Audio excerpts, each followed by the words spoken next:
Good afternoon. My name is Regina, and I am the founder of Serenity Within Empowerment. And today I'm just basically touching on my situation and just being transparent with certain things, because a lot of times, like I always say, as a woman, we feel like we're going through things by ourselves.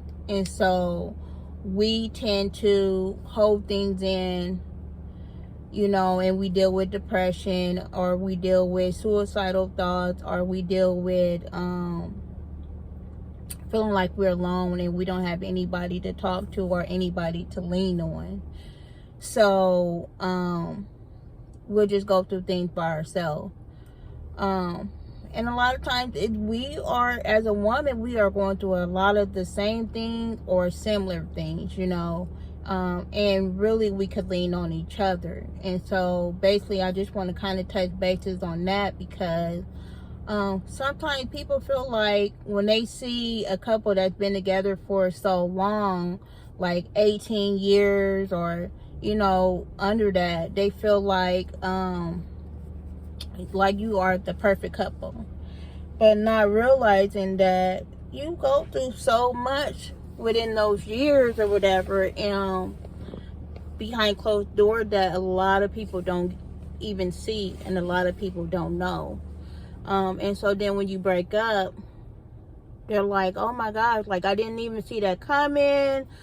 I can't believe it, or why y'all couldn't work through it, and sometimes, you can work through things, and then sometimes you just absolutely cannot, so,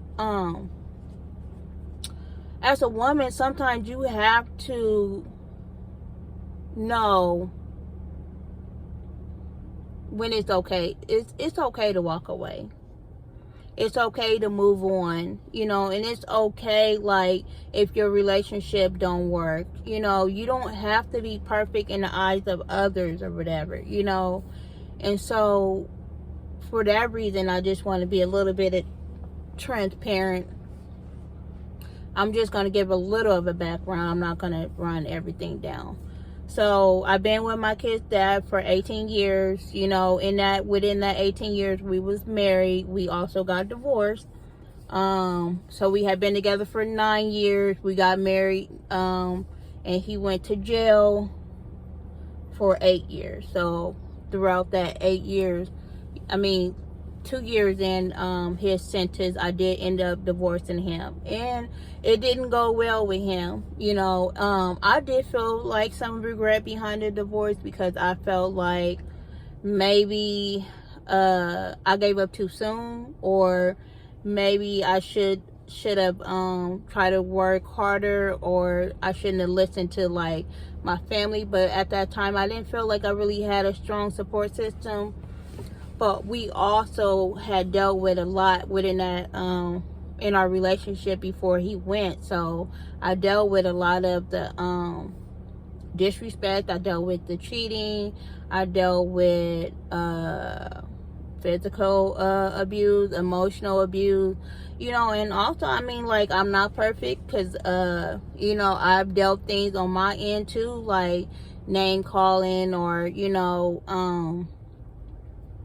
basically trying to fight him when I find out he's cheating on me, or, just different things like that. So I dealt with a lot of things. So he did things to me, and I did things as well. But I've never cheated on him, So, a lot of things has happened before he went to jail. So when we got married, there was a lot of issues already that was going on, that was in the mix before. We should have basically worked through our issues before we got married, but I felt like, because my kid's dad was cheating with this one particular girl all the time, I did not want her basically getting what I had. So I married him, and I really should have just walked away then, because there was already so many things that had happened. But young and dumb, I wouldn't say young and dumb. I was in love. I really loved my kid dad. Like, I loved him with all of me, And so I married him. And so, but 2 years in, his sentence, you know, like people, women were coming out of the woodwork. His family was saying little comments, or he should have never been with you. He should have been with this person. And, you know, so it was a lot of hurt and betrayal there. So I ended up divorcing him. So throughout the rest of his sentence, it caused like a lot of problems, because he wasn't really, he didn't accept the divorce. He didn't want it, but I definitely wanted it, because I felt like I was out here by myself, and if I'm constantly being disrespected while you in jail and I'm out here doing everything by myself, then I want a divorce. You know, I want to be able to do me, and I want to be able to be free, and I don't want to be judged, you know, by doing adultery, because, you know, I'm married and I'm out here messing with different people. So I wanted to be free, you know, because I felt like it was the right thing to do. So when he got out, we tried to make our relationship work, but I feel like because we never dealt with the issues before he went to jail, and we never dealt with the issues while he was in jail, and dealt with the issues from the divorce,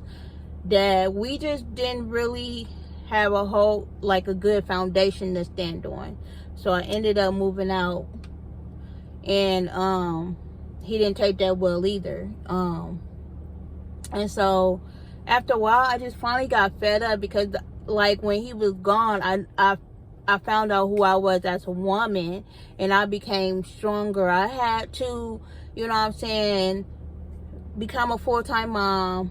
I'm a nurse. I've been a nurse when he was out. So I've been a nurse for 13 years.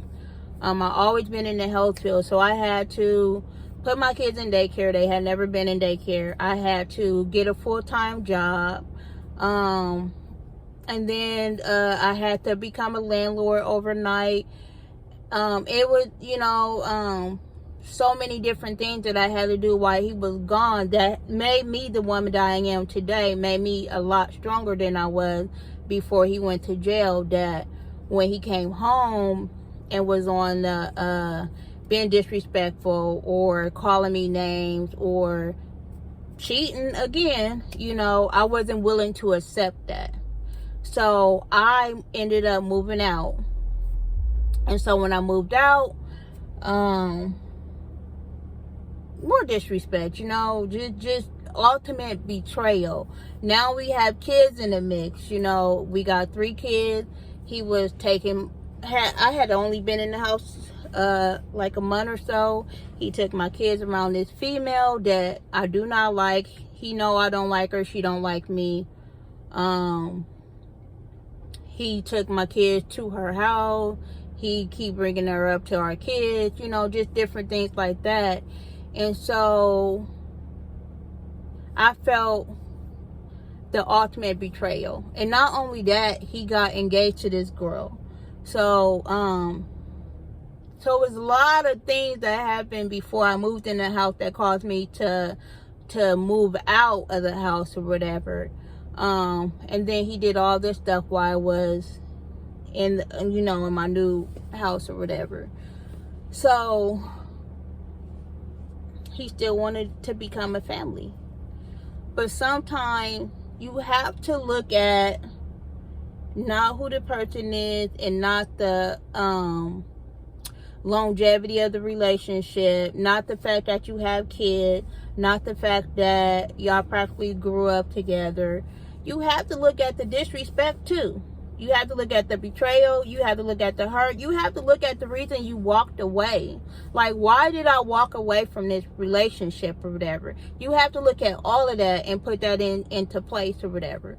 So it was hard for me, because I felt like, in a sense, like, even though I still left my family, like I left him, I thought that by me leaving and him seeing that, like, I'm not taking it no more, he would get it together.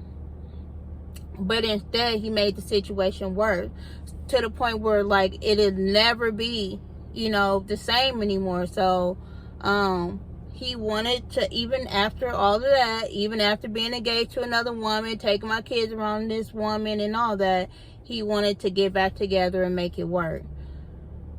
And like, in a sense, I wanted that because I've never had a 2-parent household. I never had that. I wanted my kids to have that, you know. I wanted our kids to see that.